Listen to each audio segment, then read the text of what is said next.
بسم اللہ الرحمن الرحیم۔ پیارے دوستو، غرور کا سر ہمیشہ نیچا ہوتا ہے۔ غرور و تکبر ایک ایسی بیماری ہے جو انسان کو لے ڈوبتی ہے، وہ انسان کو عرش سے فرش تک لے آتی ہے۔ آج غرور و تکبر کے متعلق ہی بات کریں گے اور مغل سلطنت کے ایک بادشاہ کی کہانی آپ کے سامنے پیش کریں گے اور آپ کو بتائیں گے کہ کیسے ایک بادشاہ کو اس کا غرور و تکبر لے ڈوبا۔ پیارے دوستو، مغل بادشاہوں کی داستانیں تو آپ نے سنی ہوں گی۔ ان کی عیش و عشرت ہی مغل بادشاہت کے خاتمے کا باعث بنی تھی۔ کہا جاتا ہے کہ ایک ایسا مغل بادشاہ تھا جس کی بہت شہرت تھی اور اس کے بہت سارے نوکر چاکر اور اس کا بڑا جاہ و جلال تھا۔ ایک دن وہ اپنے دربار میں بیٹھا ہوا تھا کہ اس نے ایک اپنے ملازم کو بلایا اور کہا کہ پانی پیش کیا جائے۔ پیارے دوستو، اس وقت کے بادشاہ کوئی عام برتن میں پانی نہیں پیا کرتے تھے، ان کے پانی پینے کے لیے بھی جو شاہی برتن ہوا کرتے تھے۔ اب اس ملازم نے بادشاہ کے لیے ایک برتن میں جو کہ شاہی پیالہ تھا پانی پیش کیا۔ پیارے دوستوں، وہ شاہی پیالہ تھوڑا سا ٹوٹا ہوا تھا۔ اب وہ بادشاہ غرور و تکبر میں اپنی انا کے ہاتھوں مجبور ہو کر اس پیالے کو پھینکنے پر مجبور ہو گیا۔ جیسے ہی اس نے یہ پیالہ پھینکا تو اس نے اسی وقت اس ملازم کے خلاف اس کو کوڑے مارنے کے احکامات جاری کر دیے اور اس ملازم کو نوکری سے بھی نکال دیا۔ یہ اس بادشاہ کا غرور و تکبر تھا۔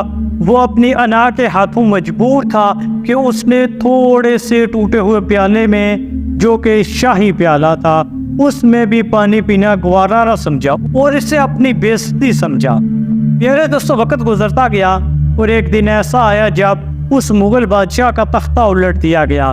اب وہ جیل کی سلاخوں کے پیچھے تھا اور اس کا سارا عملہ، یعنی وہ لوگ جو اس کو بادشاہت کے دوران سرو کرتے تھے، اس کے ملازم خاص تھے، وہ اس کی حفاظت کے لیے مامور کر دیے گئے۔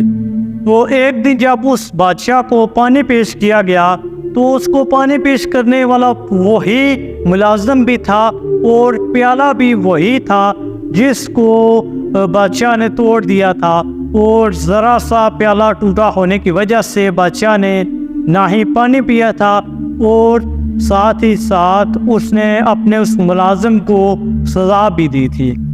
پیارے دوستو، یہ اس کے غرور و تکبر کا نتیجہ تھا کہ جس پیالے میں ایک دن اس نے تھوڑا سا ٹوٹا ہونے کی وجہ سے پانی نہ پیا، اپنے غرور و تکبر کی وجہ سے ایک ایسا دن آیا کہ اس نے اسی ٹوٹے ہوئے برتن میں پانی پیا اور اسی ملازم کے ہاتھوں سے پیا۔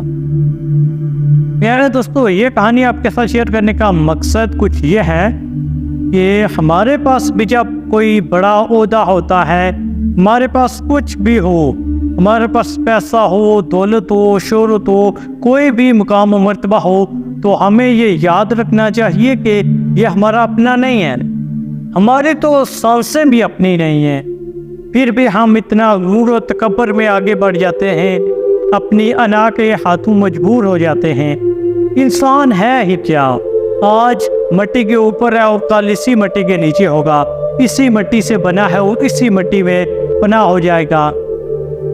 لیکن پھر بھی انسان جب اس زمین پر آتا ہے اور چلتا ہے تو اتنا اکڑ کر چلتا ہے جیسے وہ آسمان کی بلندیوں کو چھو لے گا، لیکن حقیقت میں ایسا کچھ نہیں ہوتا، صرف انسان اپنی انا کے ہاتھوں مجبور ہوتا ہے۔ پیارے دوستو، اس ویڈیو کا مقصد یہ ہے کہ ہم بھی اپنی اصلاح کریں اور اگر ہمارے اندر بھی کوئی ایسی چیز موجود ہو تو ہم اسے نکال باہر پھینکیں، یہ ہمارے لیے جان لیوا ثابت ہو سکتی ہے۔ تو آج کی ویڈیو یہیں تک تھی، آپ سے اجازت چاہتے ہیں۔ اللہ نگہبان، فی امان اللہ۔